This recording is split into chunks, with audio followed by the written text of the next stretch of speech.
How are you? Hope you've had a good week. Welcome to this week's Seconds Out. We're closing in on the end of the series as well. We've only got one more. That's the bad news. The good news is we're back to local boys. We've got Steve Foster in. How are you, Steve? All right, Barney. Steve Foster Jr. Maurice, hardcore. You know the score? Hardcore. Hi, fella. This is right, isn't it? Light heavyweight British champion. Well, former, not at the moment. Former, yeah. I always be a former, yeah. Yeah, and you've both been on the show before, haven't you? Yeah. Mm-hmm. So for any of our maybe new viewers that we might have this new series, just remind us a little bit about yourself, Maurice, first, because you now train at Champs Camp, the Phil Martin Centre in Moss Side. Yeah, we've got the gym there passed down from the late Phil Martin. I've taken over with a couple of other people. We've been running quite successful. There's more training going on there, in fact, now than boxing. But the two coincide with each other in a way. Steve's down there, made the right move, I think. I hope. Yeah. And things are going pretty well. You know, we've got a few other pros there, a few amateur boxing still going on. Yeah. And it's running quite well. Yeah, it's a nice gym, and it's a nice atmosphere as well down there, isn't it? Well, it looks nice on TV. Yeah. But it's the nearest one. I should come to that one, really, shouldn't I, by rights? Because it's the nearest one for where I live, where I'm from. I go to Bob Shannon's, you see.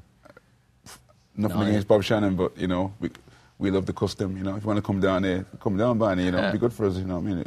Your boy came down yesterday, in fact, you know. Yeah. He tried his best, but didn't do too well. But maybe you can do better and keep Big Jojo. Channel him name rolling. Someone needs to knock him out, that cameraman, anyway. Don't I'm not big enough. 6 months, he said, in his back. Is that what he said? So how are you, Steve? I've not seen you for a while. I see you at Christmas at the Jolly Boys, but we didn't really have much of a chat. Probably because you weren't drinking and I was, and it's a strange conversation when that happens, isn't it? Yeah, it's a different level. How have you been then? Because you know you've had a lot of bad luck, haven't you, with your fights getting called off and what have you? I mean, I should have been fighting for the WBO world title. I was training all over Christmas, and then things just went a bit messed up. On the WBO side, Nicky Cook had to defend against another opponent and stuff like that. But now I'm up for run-ins against Kevin Mitchell for a British title. All right, and is that definite now then? Definitely. Oh, 18th of April. My birthday, so you can win it for me as well. Yeah, you? we'll do. Give you a shout out. Yeah. Is it mentally when you get a fight like that and you've spent Christmas looking after yourself and not enjoying eating what you want like other people, then it's called off? Does it affect you like? I suppose it works in your favour a bit as well, because obviously you've kept in trim and your weight down, but it is a bit disappointing. But that's all part of boxing, you see. Yeah. So stronger minded you are, the better you deal with it. Yeah. Now, like I was saying there, for any of our new viewers who might not have seen the last series, your dad was a pretty good boxer as well, wasn't he? Steve Foster Senior, the Viking. Yeah, the Viking. Yeah. And it's weird because I've often asked him about it. He never really encouraged you to get into it. You wanted to yourself, didn't you? Yeah, I mean, I just went to the gym with a few of my mates because I moved from different areas, and I told my dad I want to start boxing, this, that and the other, and he just looked at us and said, "You don't want to do something like that." Yeah. Then one thing led to another, and I started doing it, and here I am now. His dad was entertaining as well, Maurice. Wanted different styles, different types of fighters. Yeah, two completely different people. In fact, you know, like Steve is a total opposite from Big Steve. Steve was more brawler type of fighter, and plenty of heart and plenty of battle. Proper Salford lads. That's the two things they've got in common. You see, yeah, that's probably a Salford thing. Yeah. You know what I mean. Jamie Moore's the same, you know. Yeah, we'll be chatting to Jamie Moore in a bit. Also, I remember when I was talking to your dad, and he said he didn't have any amateur fights, did he? He just went straight into it. Yeah, turned pro at 19 or something, he did. Yeah, and at one point he had so little experience in his first fight, he knocked the guy down, and then he didn't go to a neutral corner, he's gone back to his own corner, speaking to his coach and that, hasn't he? Something like that. The guy's down with 20 seconds before the ref will even start a count. After he's been out on a day. Top one. So, Maurice, you're training sort of Steve now. Is he your main sort of protege? Have you got others coming through, have you? Yeah, I've got the fighters coming through. Steve's the main man in the gym, you know, and seems to spearing a lot of other people as well, because other people have heard of Steve and they like the way Steve fights, and people seem to come for that as well. And how we were talking about that fight getting called off against Nicky Cook. That'd have been a good match-up, that. How do you prepare him then? You know, we're looking so much forward to that fight. Like Steve said, he was training right through Christmas. Weight was down, everything was ready. The sparring was going perfect.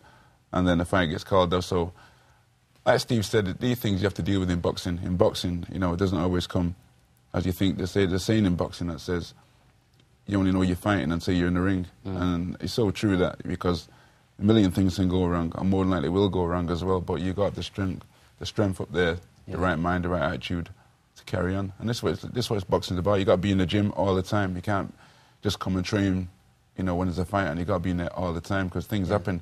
Sometimes you're in the business for opportunities. Opportunities come, you got to take them. If you're not in the gym training, it's not going to happen for you. Yeah. And there's always rumours as well, Steve. I've heard that you... I think twice now, the last 2 years, I've heard that you were knocking it on the head, but it's not true, is it? No, I mean, I had a bit of troubles and things like that, but I didn't say, you know, knocking it on the head. I just said I'm just going to have a little break for a minute. Yeah. I mean, everyone has a break sometime in their career, or, you know, because they have certain things going on. Yeah. And my break was, you know, refreshing. I've come back now and, you know, spoke to people and whatever, and then I'm here for it now. Brilliant. We were just saying now, you're good mates with Jamie, aren't you, Jamie Moore? Yeah. Again, another, you know, tough Salford fighter, isn't he? Did you speak to him much? Are you going to his fight on Friday? Yeah, I'll be there, definitely, on Friday. I think it's going to be a cracking fight, but I think Jamie's going to be too strong for him. He's looking in good shape. Do you want to have a quick look at him now, see how good he is? Right, here's Jamie then.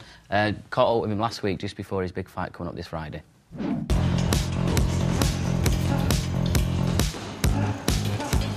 Jamie, how are you, love? Sound, mate. Sounds a pound. Ready to go. You're not looking in bad shape, are you? No, I'm best of you.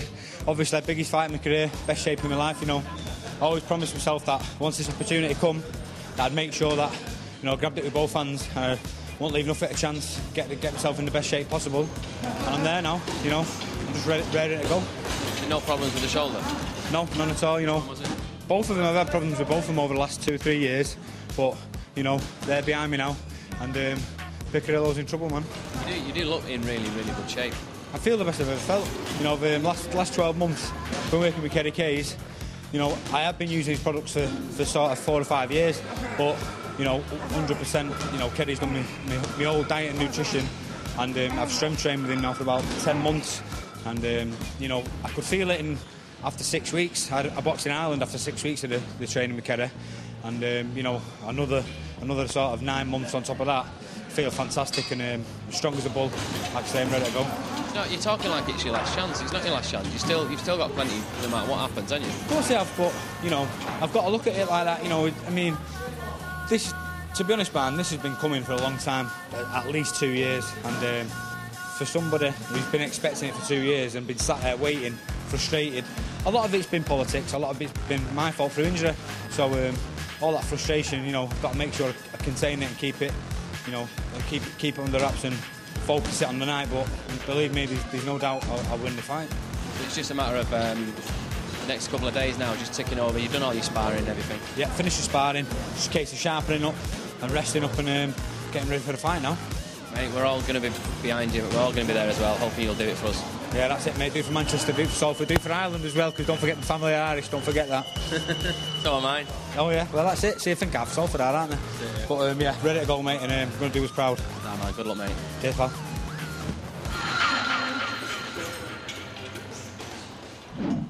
I know I said this the other week about Mike Jennings, but if there's one lad who deserves it, it's Jamie Moore, innit?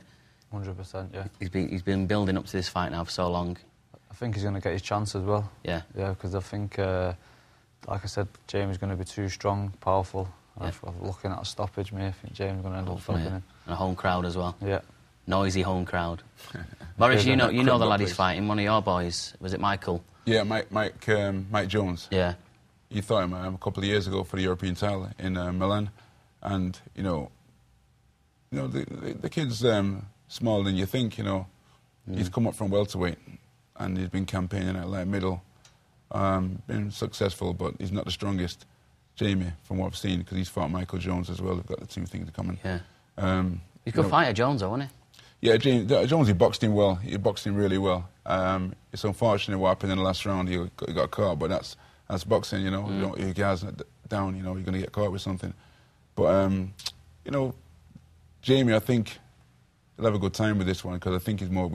at the time of the fight, we both said, me and Jones, after the fight, Jamie will smash him to... pieces. Yeah, something like that. Is it his last chance, then, do you reckon? He won't be thinking about defeat, but if the worst happened, surely he's got more, and he's not old yet, is he? That's not Jamie's last chance. No, there's no way. Jamie's fresh. Jamie's been off, like I said before, we're talking about troubles in boxing. Steve's been off for time, one thing or another. Jamie mentioned it on the show there about his shoulder. Yeah. Jamie's got plenty in the bag there. He's fresh. I agree with what you said there. I think he'll stop him as well. Yeah, I think he's going to be too strong for him. Yeah, he's been campaigning been around a long time. This one, yeah. He's been around a long time. He's been world champion before. Jamie's got him now at the right time. Yeah. Right, going to take a short break now. I'll be back in a couple of minutes' time. More from the lads. We'll also be hearing from Jane Couch. See you in a couple of minutes.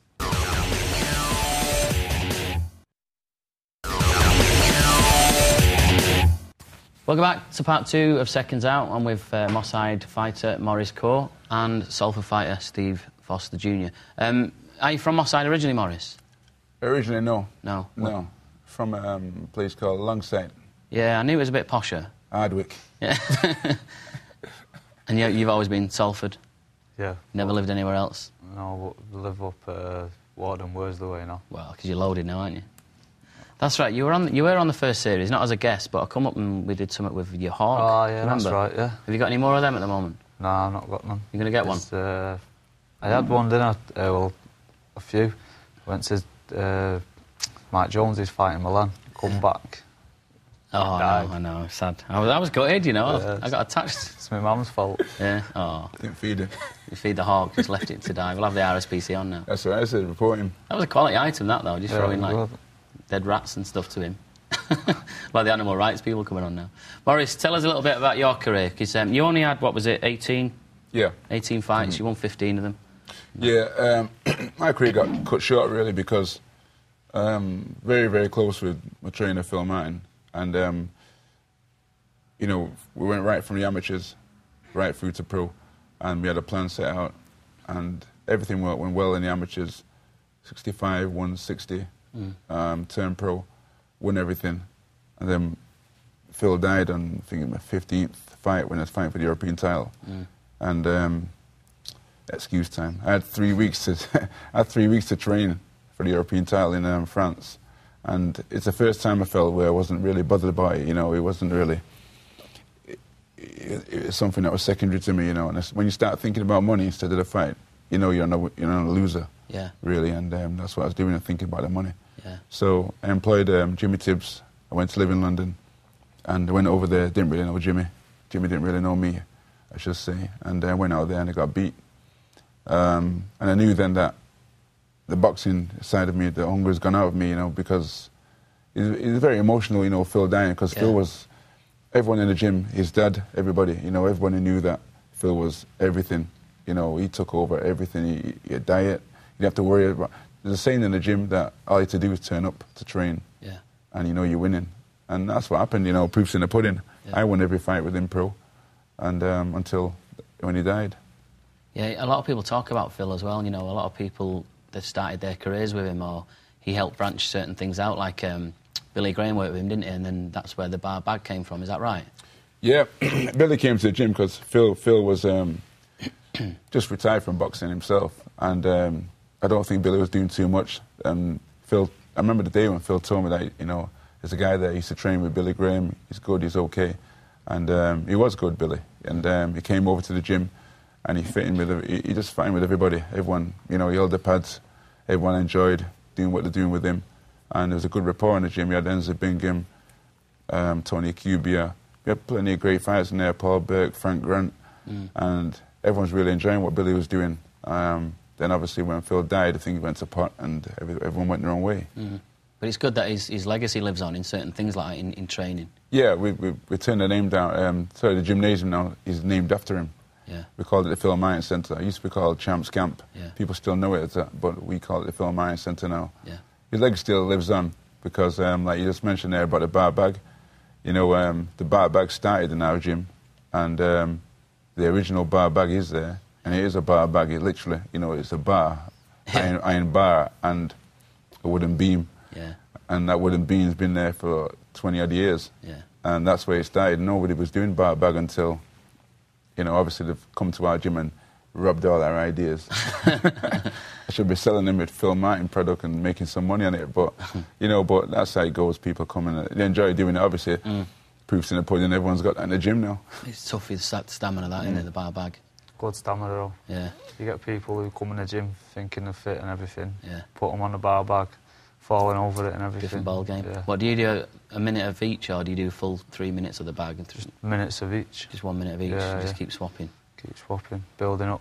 One of your biggest nights was the Alex Harper fight. That was an entertaining one for the neutrals, wasn't it? Yeah, that was a good fight. That, I mean, I got wrote off and people would say he's going to get stopped and knocked out in the 4th round, but I proved that I can mix it up a bit as well. Yeah, he watches the show as well, Harper. Does he? So I don't know if you fancy a rematch or whatever. Yeah, it'd be good. It's gone into lightweight, though. yeah, that's true, yeah. But I mean, this is going to be a good fight for you in April, isn't it? Yeah, definitely. It's going to be, I think there's going to be a bit of a war there. You don't seem the type to get nervous. Pretty horizontal, really, as far as being laid back's concerned, aren't you? I mean, everyone gets nervous, just how you hide it. Yeah, I suppose. Yeah. Right, well, I was nervous when I met Jane Couch at the weekend because she wanted to get me in the ring, apparently. I don't know why. But this was me with Jane on Saturday. Have a look at this. Jane, it's nice to meet you finally. I've been trying to get hold of you for a while. I know, yeah. Last time I got an email from someone from the show and I said, I'll do the interview, but I want to spar with that Barney. Yeah, that'll be why I went missing then. I wonder where he'd gone. I know, Got you now, though, mate. Right, for that right hook.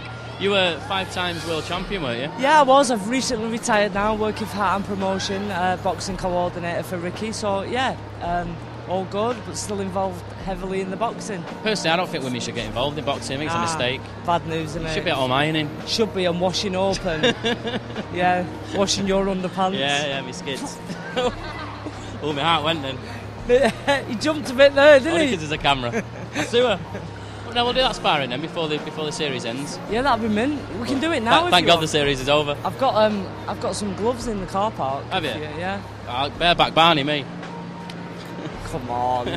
I won't hurt you, I promise. No, we'll do it next series if you're up for it. I didn't nearly had a few sparring sessions with these Filipinos here today. No, I know they were annoying you, weren't they? Oh, I was right in the middle going, Ricky Hatton! Yeah. How did you get into promoting then? Did you want to do that when you were still fighting? Not really, because when I was fighting in this country, I couldn't really get a fight in this country because all the promoters just wouldn't put women on. Yeah. So I started promoting myself, and then we've got a few lads that train in the gym. Danny Butler, British Masters champion, and Choir Boys, started just doing it with them, and then Ricky come on board.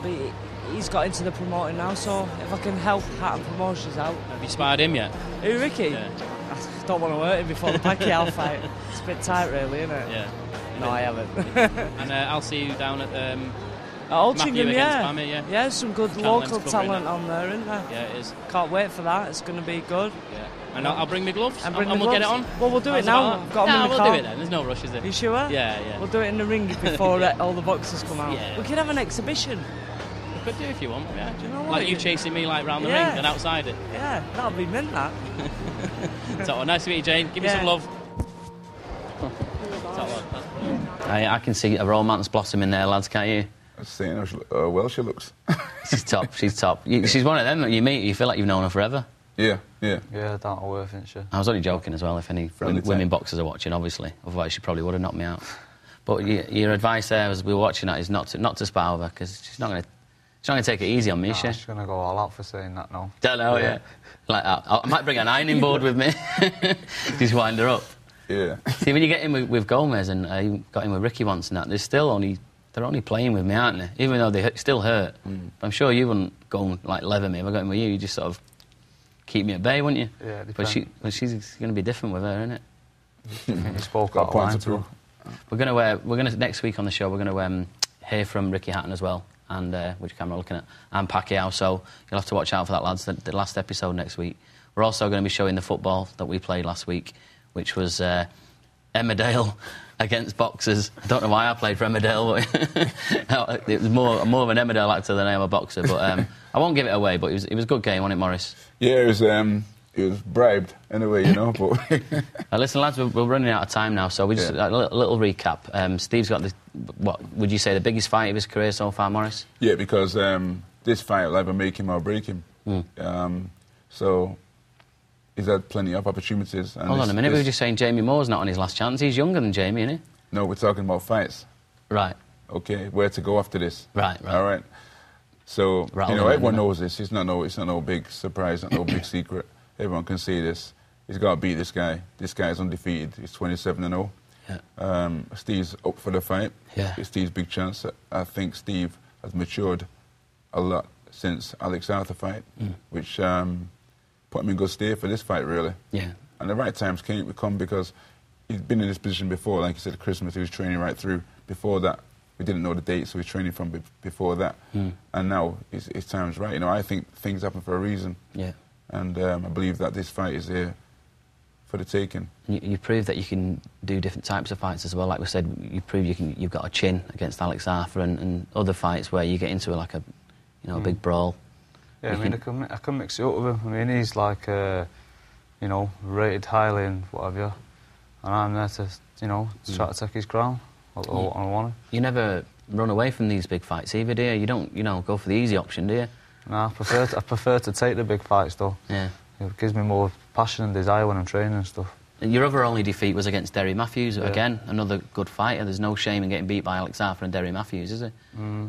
Shame in getting beat off Derry Matthews. Yeah, but it just wasn't your performance on the night, was it? I mean, you know, all right, fair enough, he beat me. He couldn't knock me out. I had a big watermelon on my head, so proves that I don't think he's as good as he is anyway. Well, that's all forgotten now anyway, isn't it? You sort of concentrate on this one. Yeah, concentrate on my fight. Yeah. Well, you never know. It might be a rematch with that one as well, because that's another angle. He's gone up now to super featherweight as well, so it's a good division. Yeah, you know, it's a good division. This fight here, where he's going to have on the 18th, you said, yeah, on the 18th, the XL Arena. Just got confirmed today, so you know, he's up for this fight. Yeah. You know, more up than the Alex Arthur fight. Yeah. And he's got a good crowd that's going to follow him out there as well to London, so you know, we're looking forward to it. Oh, it'd be great. Great, and if you want to get me a ticket for my birthday, Steve, you know, it'd be be gladly appreciated. Right, Maurice, I can't believe I'm doing this after you were kicking 7 bells at me the other week playing football. But now I'm going to let you like have a punch at me as well. Who wants to go first? I'll let Steve do it first. Right, come on, Steve. Left up. Oh, you want the left one? Yeah, rather get a left. All right, okay. Watch off. Won't be as hard this then, will it? I'm all right now. No. I'll do the right one. So that's to go on the other hand now, doesn't it? You have to get the other pad. Steve Foster Jr. Oh, no, hold on. This is where my bad shoulder is. Is it? Yeah. Oh, go on. You have to hold it up out there, yeah? Oh, no. You ready, Barney? Yeah. Hold the pad. Is that as I want? Yeah, well. Go on. I missed it. I moved out the way a little bit. Moved it That's out. all right, it's all right, it's good. That was good enough. Shouldn't have done it on my left. Right, come on, Maurice. I've got a bad hand, so, you know. I don't mind. I've got a bad hand, so. It's only a bit of fun, don't forget. I know. I got this. I can't do it. That's it. You only get one chance. Is that it? Yeah, that's it. Oh, it's pathetic, Maurice. Barney, I like you, you know. Right, top one. Listen, lads, thanks for coming in. Appreciate it. We'll see you next week on the show with the football, with you cheating and falling all over me. Steve, good luck in April. That's it. Right, I'll be back next week with 2 more local lads. I'll see you soon. Take care.